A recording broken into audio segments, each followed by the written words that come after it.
দিব। এর উপর আল্লাহর কাছে যারা বিচার দেওয়ার নাই করে এই জনগণে বিচার চায় না। নারায়ণগঞ্জের চাঞ্চল্যকর ৭ খুনের ঘটনার ১২ বছর পূর্ণ হলেও বিচার কাজ শেষ হয়নি। ২০১৪ সালে নারায়ণগঞ্জের বহুল আলোচিত ও নৃশংস ৭ খুনের ঘটনার ১২ বছর পেরিয়ে গেলেও বিচার এখনও চূড়ান্ত নিষ্পত্তির মুখ দেখেনি।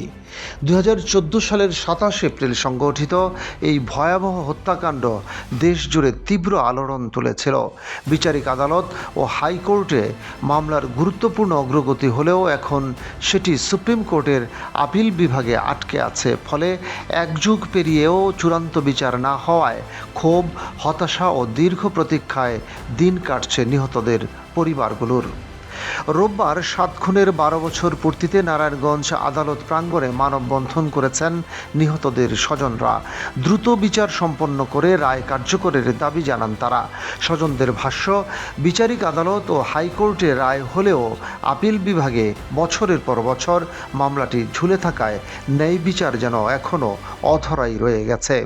২০১৪ সালের ২৭ এপ্রিল নারায়ণগঞ্জ সিটি কর্পোরেশনের তৎকালীন প্যানেল মেয়র নজরুল ইসলাম, আইনজীবী চন্দন সরকার সহ ৭ জনকে ঢাকা নারায়ণগঞ্জ লিংক রোড থেকে অপহরণ করা হয়। নিখোঁজের ৩ দিন পর ৩০ এপ্রিল শীতলক্ষ্যা নদী থেকে একে একে ৬টি মরদেহ উদ্ধার করা হয়। পরদিন পাওয়া যায় আরও একটি মরদেহ। নিহত অন্যরা হলেন নজরুল ইসলামের ঘনিষ্ঠ সহযোগী মনিরুজ্জামান স্বপন, তাজুল ইসলাম লিটন, গাড়ি চালক জাহাঙ্গীর আলম এবং আইনজীবী চন্দন সরকারের গাড়ি চালক ইব্রাহিম।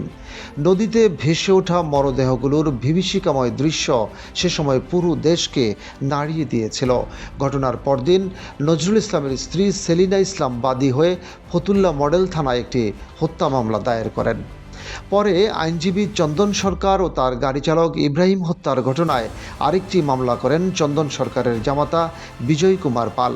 পরে দুটি মামলা একসঙ্গে তদন্ত করে পুলিশ। দীর্ঘ তদন্ত শেষে ২০১৭ সালের ১৬ জানুয়ারি নারায়ণগঞ্জ জেলা ও দায়রা জজ আদালত বহুল প্রতীক্ষিত রায় ঘোষণা করেন। রায়ে র্যাবের সাবেক ১৬ কর্মকর্তা সদস্য, সাবেক কাউন্সিলর নূর হোসেন এবং তার সহযোগী সহ মোট ২৬ জনকে মৃত্যুদণ্ড দেওয়া হয়। এছাড়া আরও ৯ জনকে বিভিন্ন মেয়াদে সশ্রম কারাদণ্ড দেওয়া হয়। এই রায় দেশ জুড়ে ব্যাপক আলোচনার জন্ম দেয়। পরবর্তীতে মামলাটি ডেথ রেফারেন্স ও আপিল শুনানির জন্য হাইকোর্টে যায়। ২০১৮ সালের ২২ আগস্ট হাইকোর্ট বিচারিক আদালতের রায় আংশিক বহাল রেখে ১৫ জনের মৃত্যুদণ্ড বহাল রাখেন। একই সঙ্গে ১১ জনের মৃত্যুদণ্ড কমিয়ে যাবজ্জীবন কারাদণ্ড দেওয়া হয়। ২০১৮ সালের ২০ নভেম্বর প্রকাশিত হয় হাইকোর্টের পূর্ণাঙ্গ রায়। এরপর ২০১৯ সালে দণ্ডিতরা হাইকোর্টের রায়ের বিরুদ্ধে পৃথক আপিল ও লিভ টু আপিল করেন। সেই থেকে মামলাটি সুপ্রিম কোর্টের আপিল বিভাগে বিচারাধীন। কিন্তু দীর্ঘদিনেও আপিল শুনানির পূর্ণাঙ্গ কার্যক্রম শুরু হয়নি। মূল জট তৈরি হয়েছে আপিলের সারসংক্ষেপ জমা না পড়ায়। রাষ্ট্রপক্ষ জানিয়েছে তারা ইতিমধ্যে আপিলের সারসংক্ষেপ জমা দিয়েছে, কিন্তু আসামিপক্ষ এখনও তা জমা না দেওয়ায় শুনানি এগুচ্ছে না। অতিরিক্ত অ্যাটর্নি জেনারেল ব্যারিস্টার অনিক আর হক বলেন, রাষ্ট্রপক্ষ তাদের প্রয়োজনীয় কাজ সম্পন্ন করেছে। এখন আসামিপক্ষ সারসংক্ষেপ জমা দিলেই আপিল শুনানির পথ খুলবে। অন্যদিকে আসামিপক্ষের আইনজীবীরা বলছেন তারা এখনও মক্কেলের কাছ থেকে প্রয়োজনীয় নির্দেশনা পাননি। মৃত্যুদণ্ডপ্রাপ্ত মেজর অবসরপ্রাপ্ত আরিফ হোসেনের পক্ষে সুপ্রিম কোর্টের জ্যেষ্ঠ আইনজীবী SM শাহজাহান বলেন, মক্কেলের নির্দেশনা পাওয়ার পরই তারা আপিলের সারসংক্ষেপ জমা দেবেন।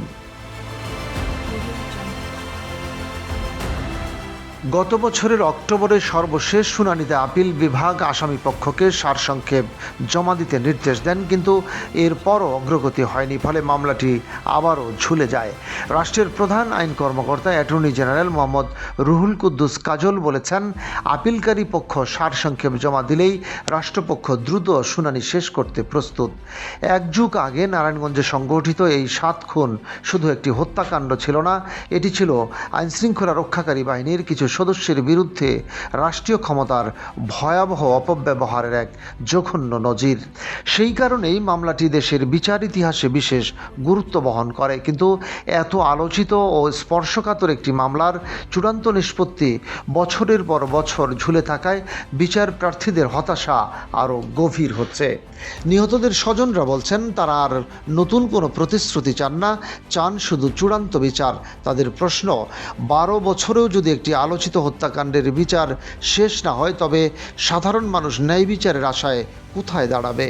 নারায়ণগঞ্জের 7 খুন মামলার আপিল বিভাগে ঝুলে থাকা এই দীর্ঘ অপেক্ষা এখন শুধু একটি মামলার বিলম্ব নয়, এটি দেশের বিচার প্রক্রিয়ার ধীরগতিরও এক নির্মম প্রতিচ্ছবি।